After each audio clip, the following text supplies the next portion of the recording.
Hello दोस्तों, आज हम शुरू करेंगे एक बहुत ही इम्पॉर्टेंट टॉपिक फंडामेंटल राइट्स, जो हमारे इंडियन कॉन्स्टिट्यूशन के पार्ट थर्ड में दिया गया है। आपके एग्ज़ाम्स के लिए ये एक इम्पॉर्टेंट टॉपिक है। तो इस लेक्चर में हम फंडामेंटल राइट को स्टेप बाय स्टेप समझेंगे विद एग्जांपल्स एंड एक्सप्लेनेशन। तो चलिए शुरू करते हैं। फंडामेंटल राइट्स वो बेसिक ह्यूमन राइट्स हैं जो कॉन्स्टिट्यूशन ने हमें दिए हैं ताकि एक इंडिविजुअल्स की डिग्निटी और लिबर्टी प्रोटेक्ट हो सके। इनका मेन पर्पस है एक ऐसी सोसाइटी का निर्माण करना जहां इक्वालिटी और जस्टिस हो। ये राइट्स सिटीजन्स को आर्बिट्री स्टेट एक्शन से प्रोटेक्ट करते हैं और कोर्ट के थ्रू इन्फोर्सेबल हैं। ये राइट्स हमें डेमोक्रेटिक सेटअप का एक एसेंशियल पार्ट बनाते हैं। इसके बिना एक ट्रू डेमोक्रेसी इमेजिन करना मुश्किल नहीं है। तो अब आइए फंडामेंटल राइट के कुछ की फीचर समझते हैं। जस्टिसेबल मतलब अगर आपका कोई फंडामेंटल राइट वायलेट होता है तो आप डायरेक्टली कोर्ट जा सकते हैं और इसका इन्फोर्समेंट डिमांड कर सकते हैं। यूनिवर्सल ये राइट हर इंडिविजुअल्स के लिए है, चाहे वो किसी भी कास्ट, रिलीजन, जेंडर या क्लास का हो। एंड थर्ड है रिस्ट्रिक्टिव स्कोप, लेकिन ये राइट एब्सोल्यूट नहीं है। रीजनेबल रिस्ट्रिक्शन लगाई जा सकती है, जैसे national security, public order, morality वगैरह के समय।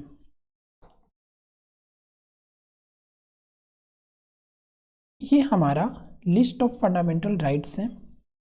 तो इंडियन कॉन्स्टिट्यूशन के पार्ट थर्ड में total 6 categories of fundamental right दिए गए हैं। ये राइट हर सिटीजन के बेसिक राइट्स हैं और एक डेमोक्रेटिक कंट्री की फाउंडेशन बनाते हैं। तो पहला राइट है राइट टू इक्वलिटी, जो कि आर्टिकल हमारा 14 से 18 तक होता है। नेक्स्ट है राइट टू फ्रीडम, जो कि आर्टिकल 19 से 22 है। राइट अगेंस्ट एक्सप्लॉयटेशन, जो कि आर्टिकल 23 से 24 है। और right to freedom of religions, जो कि आर्टिकल 25 से 28 है। कल्चरल एंड एजुकेशनल राइट्स, जो कि आर्टिकल 29 से 30 तक है। एंड लास्ट है राइट टू कॉन्स्टिट्यूशनल रेमेडीज, जो कि आर्टिकल हमारा 32 है।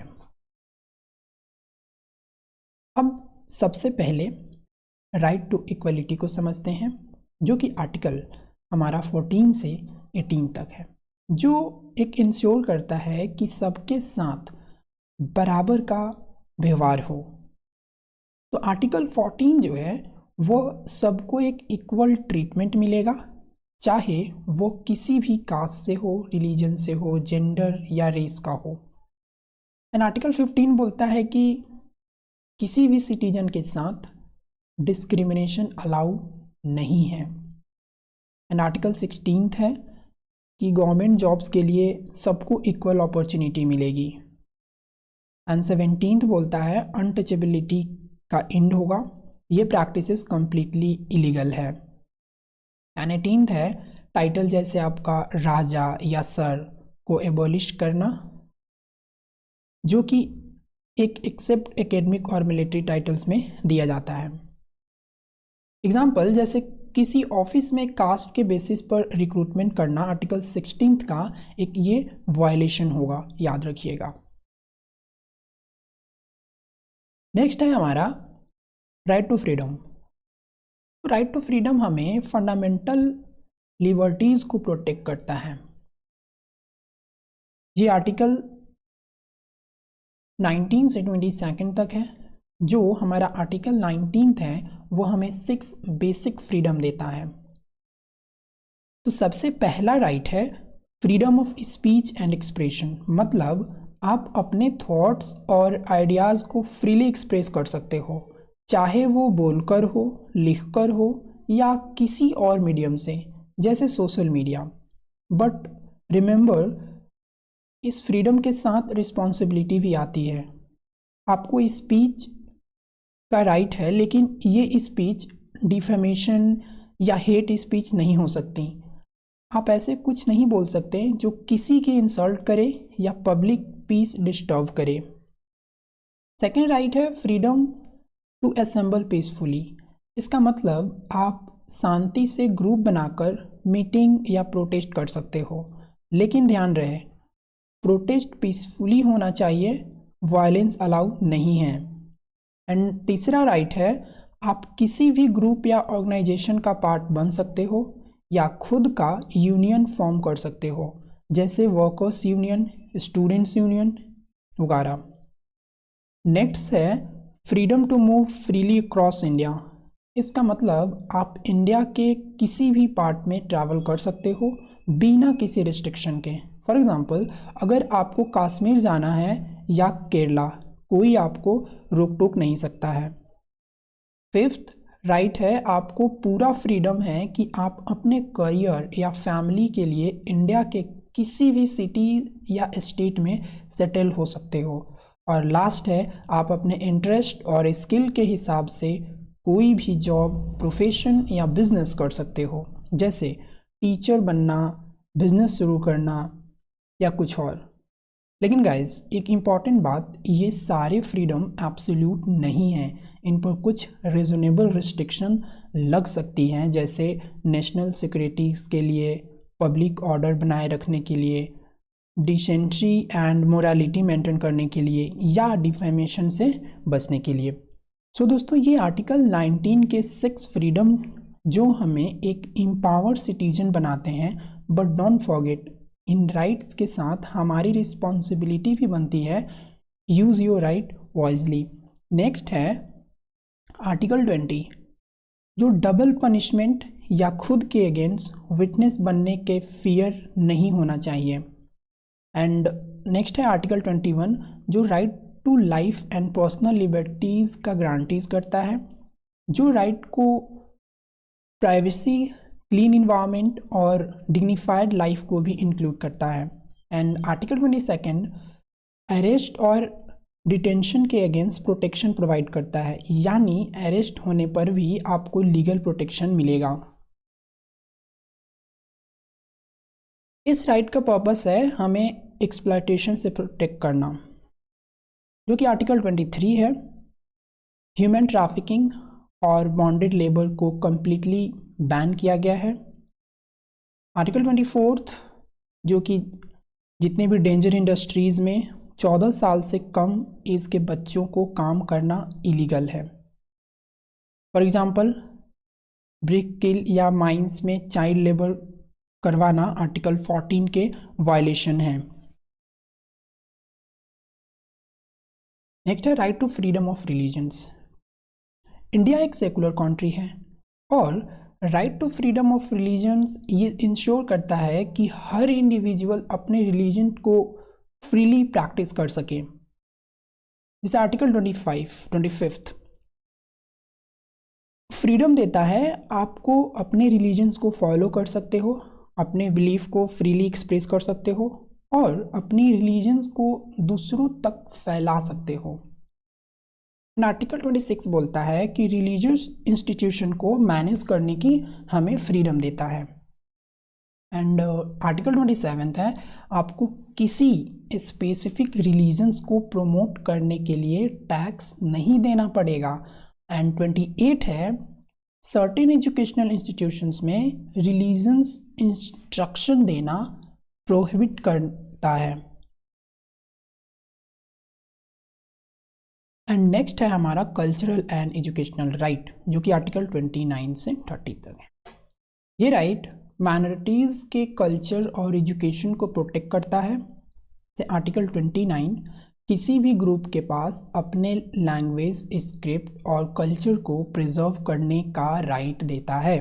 और आर्टिकल 30 जो माइनॉरिटीज़ के पास अपने एजुकेशनल इंस्टीट्यूशन एस्टैब्लिश्ड और एडमिनिस्ट्रेशन करने का राइट देता है। फॉर एग्जांपल की बात करें तो मुस्लिम कम्युनिटी के पास अपने स्कूल्स और कॉलेज खोलने का अधिकार है, जो कि आर्टिकल 30 के अंडर प्रोटेक्टेड है।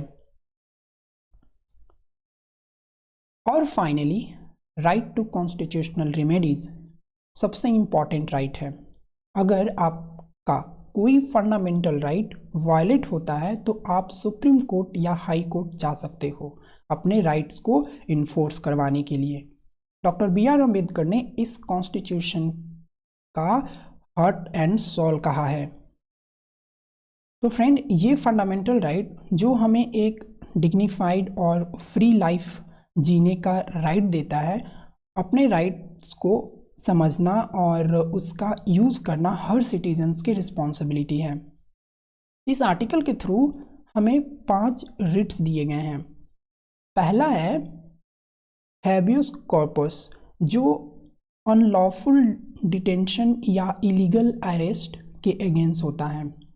अगर आपको बिना रीज़न के जेल में रखा जाता है तो आप हैबियस कॉर्पस पिटीशन फाइल कर सकते हो, जैसे कोर्ट आपको रिलीज़ करने का ऑर्डर दे सकता है। दूसरा है मैंडेमस, जो पब्लिक ऑफिशियल को अपनी ड्यूटी को प्रॉपरली परफॉर्म करने के लिए बोला जाता है।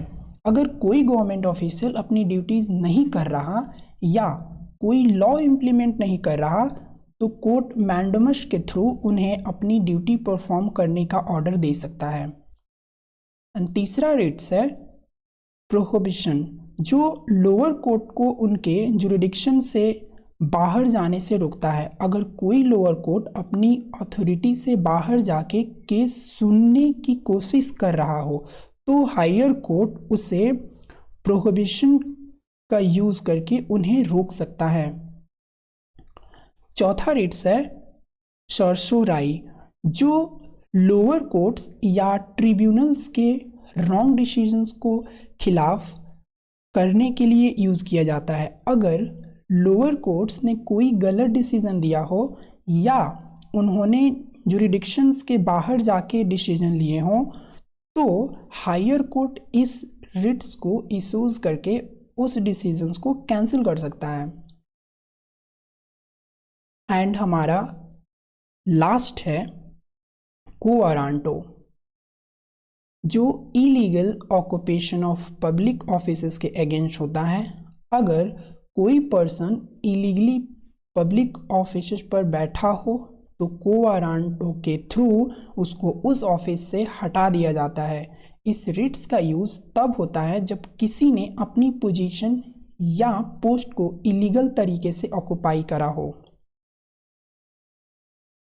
फंडामेंटल राइट्स एब्सोल्यूट नहीं है, इस पे रीजनेबल रिस्ट्रिक्शन लगाई जा सकती है, जैसे फ्रीडम ऑफ स्पीच का मिसयूज़ करके हेट स्पीच या पब्लिक ऑर्डर डिस्टर्ब करना अलाउ हमें नहीं है। तो इन कंक्लूज़न, फंडामेंटल राइट्स हमें एक डिग्निफाइड और इक्वल लाइफ का गारंटीज़ देता है। यूपीएससी के लिए ये एक मस्ट प्रिपेयर टॉपिक है। इन राइट्स को समझना आपको एक बेटर एडमिनिस्ट्रेशन बनने में मदद करेगा।